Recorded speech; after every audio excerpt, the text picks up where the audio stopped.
যোৰহাট জিলা কৰ্মচাৰী পৰিষদৰ অন্তৰ্গত নগৰ পশ্চিম আঞ্চলিক কৰ্মচাৰী পৰিষদৰ দ্বিবাৰ্ষিক অধিৱেশনখনি অনুষ্ঠিত হৈ যায়। উল্লেখযোগ্য যে যোৰহাট জিলা কৰ্মচাৰী পৰিষদৰ অন্তৰ্গত নগৰ পশ্চিম আঞ্চলিক কৰ্মচাৰী পৰিষদৰ দ্বিবাৰ্ষিক অধিৱেশনখনি জনস্বাস্থ্য কাৰিকৰী বিভাগৰ সভাগৃহত সুকলমে অনুষ্ঠিত হৈ যায়। ৰাতিপুৱা পৰিষদৰ পতাকা উত্তোলন কৰে নগৰ পশ্চিম আঞ্চলিক কৰ্মচাৰী পৰিষদৰ সভাপতি দিগন্ত হাজৰিকাই। শ্বহীদ তৰ্পণ কৰে সম্পাদক দীপকজ্যোতি বৰাই। ইয়াৰ পিছতেই মুকলি অধিৱেশন অনুষ্ঠিত হয়। মুকলি অধিৱেশনখনি উদ্বোধন কৰে জনস্বাস্থ্য কাৰিকৰী বিভাগৰ সহকাৰী কাৰ্যবাহী অভিযন্তা দীপাংকৰ বৰাই। কৰ্মচাৰী পৰিষদৰ আঞ্চলিক সমিতিৰ সভাপতি দিগন্ত হাজৰিকাই সভাপতিত্ব কৰা সভাখনিত উদ্দেশ্য ব্যাখ্যা কৰে সম্পাদক দীপকজ্যোতি বৰাই। ৰাজ্যিক সমিতিৰ উপসভাপতি জিলাৰ সম্পাদক প্ৰদীপ ৰাজখোৱাই ই কৰ্মচাৰী পৰিষদে বিভিন্ন দিশত কৰিবলৈ সক্ষম হোৱা কৰ্মৰাজিৰ ওপৰত বক্তব্য ব্যাখ্যা কৰে। জিলা কৰ্মচাৰী পৰিষদৰ সভাপতি জীৱকান্ত বৰাই সকলো কৰ্মচাৰীক একত্ৰিত হৈ সমাজখনক আগবঢ়াই নিবলৈ আহ্বান জনায়। ইয়াৰ পিছতেই দীপকজ্যোতি বৰাই সম্পাদকীয় প্ৰতিবেদন পাঠ কৰে আৰু সৰ্বসন্মতিক্ৰমে প্ৰতিবেদনখন গৃহীত কৰে।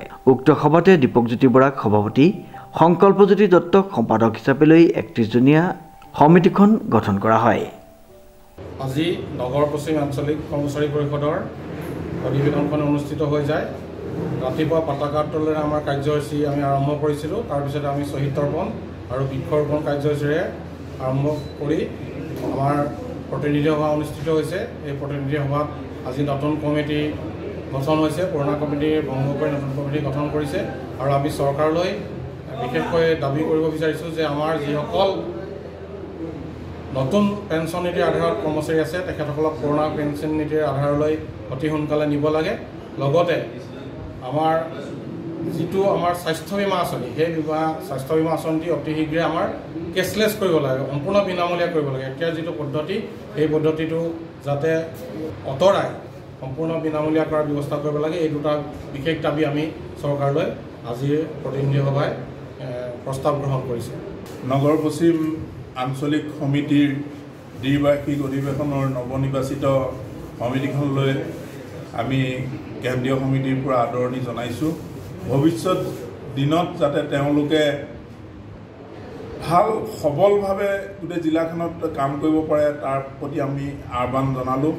আজি নতুন কমিটিখনৰ সভাপতি হিচাপে দীপকজ্যোতি বৰা আৰু সম্পাদক হিচাপে সংকল্পজ্যোতি দত্তক নিৰ্বাচন কৰা হৈছে। মুঠ ৫১জনীয়া এখন সমিতি গঠন কৰা হৈছে, এখন সবল কমিটি গঠন কৰা হৈছে। আমি আশা ৰাখিছোঁ এই আঞ্চলিক সমিতিয়ে ভৱিষ্যতে যোৰহাট জিলাখন শক্তিশালী কৰি তুলিব। এয়ে আমাৰ আহ্বান। ধন্যবাদ। শ্ৰীমন্ত মাধৱ বৰুৱাৰ ৰিপৰ্ট, নিউজ নাও।